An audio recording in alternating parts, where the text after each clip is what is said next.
Assalamualaikum warahmatullahi wabarakatuh.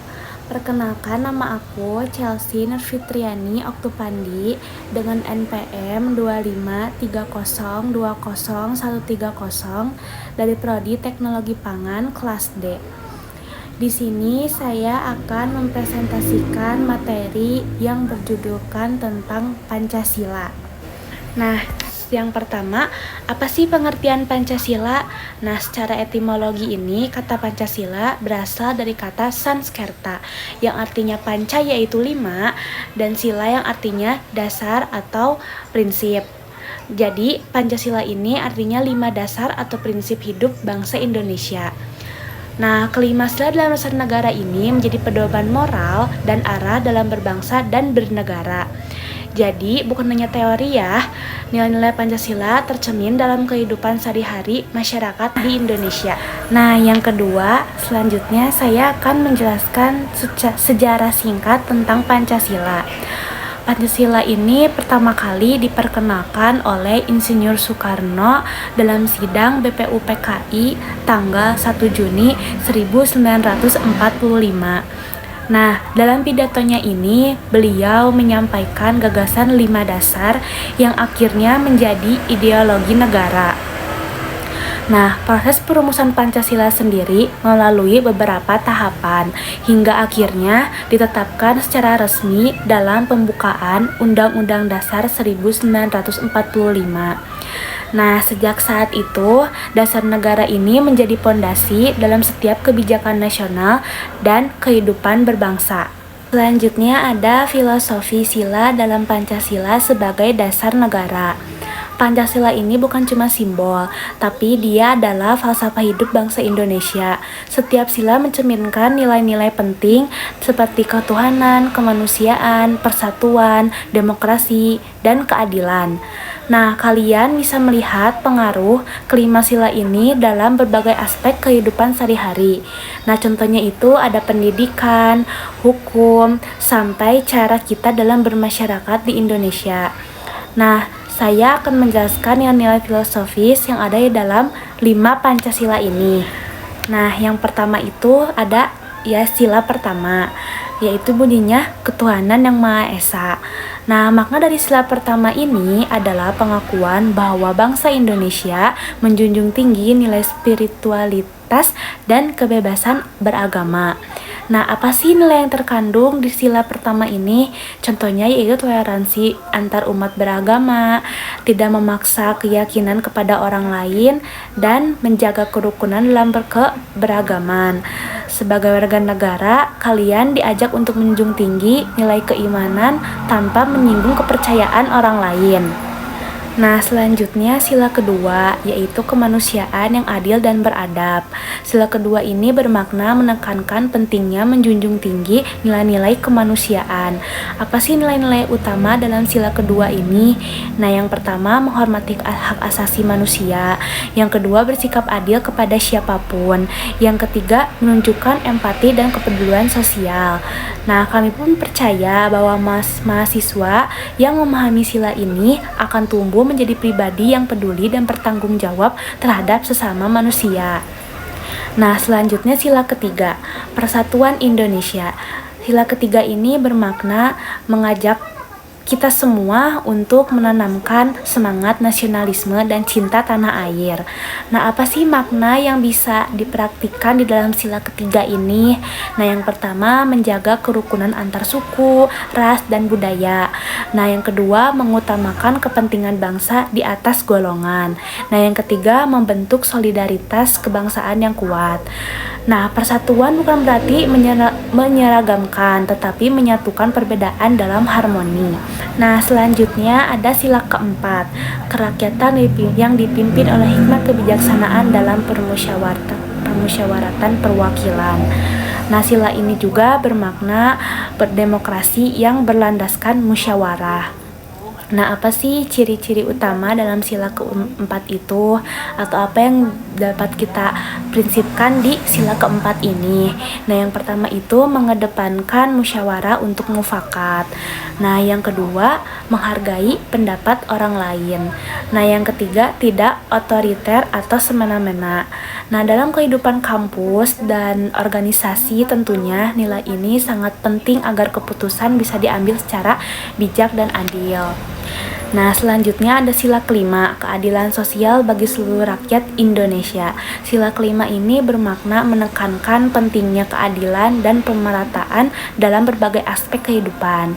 Nah, apa sih yang dapat kita lakukan di dalam sila kelima ini? Contohnya yang pertama, memberikan kesempatan yang sama kepada semua orang. Yang kedua, menghindari diskriminasi dalam bentuk apapun. Yang ketiga, mendukung kesejahteraan bersama. Nah, di kampus ini contohnya nilai ini dihidupkan dalam berbagai kegiatan sosial dan program pemberdayaan masyarakat. Nilai-nilai ini bukan hanya idealisme ya, tetapi juga dijadikan landasan dan pengambilan kebijakan negara. Nah, selanjutnya aku bakal ngasih tahu beberapa fakta unik tentang Pancasila. Yang pertama, hari lahir Pancasila ini diperingati setiap tanggal 1 Juni. Nah, yang kedua, dasar negara ini pernah mengalami dinamika politik yang cukup kompleks di masa Orde Lama dan Orde Baru. Nah, yang ketiga, teks asli Pancasila sempat beberapa kali mengalami redaksi sebelum ditetapkan sebagai Undang-Undang Dasar Negara 1945. Nah, yang keempat, Pancasila menjadi satu-satunya ideologi negara yang disepakati di semua elemen bangsa tanpa konflik berarti. Nah, yang terakhir, Indonesia punya institusi khusus, Badan Pembinaan Ideologi Pancasila atau BPIP, dan untuk menjaga dan mengembangkan nilai-nilai kelima sila ini. Nah, selanjutnya kalian tahu nggak ada yang namanya Universitas Pancasila? Nah, kenapa sih universitas itu memilih nama Univ Pancasila? Nah, Universitas Pancasila memilih nama ini bukan tanpa alasan. Nama tersebut mempresentasikan semangat perguruan tinggi dalam menanamkan nilai-nilai kebangsaan, moralitas, dan keadilan dalam proses akademik maupun pembentukan karakter mahasiswa. Nah, dalam sejarahnya ini, Universitas Pancasila terbentuk dari gabungan dua perguruan tinggi yang sepakat menjadikan nilai Pancasila sebagai fondasi utama pendidikan. Karena itu, buat kalian nih yang kuliah di sini di Universitas Pancasila, bukan hanya belajar ilmu pengetahuan, tapi juga nilai-nilai luhur bangsa. Nah, Pancasila bukan hanya warisan sejarah, tapi juga pedoman hidup bangsa Indonesia sebagai dasar negara yang relevan sampai kapanpun. Nah, lewat pengenalan pemahaman nilai-nilainya, kita bisa menjadi warga negara yang lebih sadar, bijak, dan bertanggung jawab, dan siap menjadi bagian dari perjalanan itu. Nah, selanjutnya aku bakal menjelaskan tokoh-tokoh yang merumuskan Pancasila. Nah, yang pertama ini ada Muhammad Yamin. Nah, pada sidang BPUPKI pada tanggal 29 Mei 1945, Muhammad Yamin mengusulkan 5 dasar negara dalam pidatonya, yang dikenal sebagai Rumusan Yamin. Nah, usulan Muhammad Yamin ini yang pertama ada peri kebangsaan, peri kemanusiaan, peri ketuhanan, peri kerakyatan, dan kesejahteraan rakyat. Nah, Yamin juga menyusun naskah tertulis sedikit berbeda dalam uraiannya, tetapi pada intinya tetap menekankan nilai-nilai kebangsaan, kemanusiaan, dan ketuhanan. Nah, yang kedua ada Supomo. Supomo sebagai salah satu anggota BPUPKI juga memberikan pandangannya tentang dasar negara. Nah, dalam pidatonya ini pada tanggal 31 Mei 1945, ia lebih menekankan konsep negara integralistrik. Nah, di mana negara dan rakyat merupakan satu kesatuan yang tak terpisahkan. Rumusan Pancasila versi Supomo kurang eksplisit dibanding Soekarno dan Yamin, tetapi ide-idenya berkisar pada prinsip, yaitu persatuan, kekeluargaan, kebudayaan, keadilan sosial, dan ketuhanan. Nah, selanjutnya ada Soekarno. Pada 1 Juni 1945, Soekarno menyampaikan pidato yang memperkenalkan 5 prinsip dasar yang ia beri nama Pancasila. Nah, 5 prinsipnya itu ada kebangsaan Indonesia, internasionalisme dan perikemanusiaan, mufakat atau demokrasi, kesejahteraan sosial, ketuhanan yang berkebudayaan. Nah, Soekarno juga menyarankan bahwa kelima sila ini bisa diringkas menjadi trisila atau 3 sila atau bahkan eka sila, yaitu 1 sila, yaitu gotong royong yang merupakan nilai inti dari Pancasila.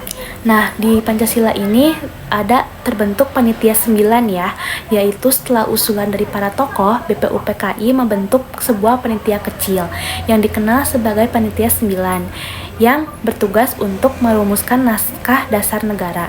Panitia ini pastinya 9 anggota ya. Yang pertama itu ada Soekarno, Muhammad Hatta, Muhammad Yamin, Ahmad Subarjo, Agus Salim, Abi Kusno, terus Wahid Yasim, Abdul Kahar Muzakir, dan ada AA Maramis. Nah, setelah diskusi dan usulan-usulan tersebut, panitia 9 yang dibentuk oleh BPUPKI menghasilkan Piagam Jakarta pada 22 Juni 1945 yang merupakan rumusan awal dari Pancasila. Dari Piagam Jakarta ini 5 sila yang dirumuskan adalah yaitu ketuhanan dengan kewajiban menjalankan syariat Islam bagi pemeluk-pemeluknya. Yang kedua, kemanusiaan yang adil dan beradab. Ketiga, persatuan Indonesia. Keempat, kerakyatan yang dipimpin oleh hikmat kebijaksanaan dalam permusyawaratan perwakilan.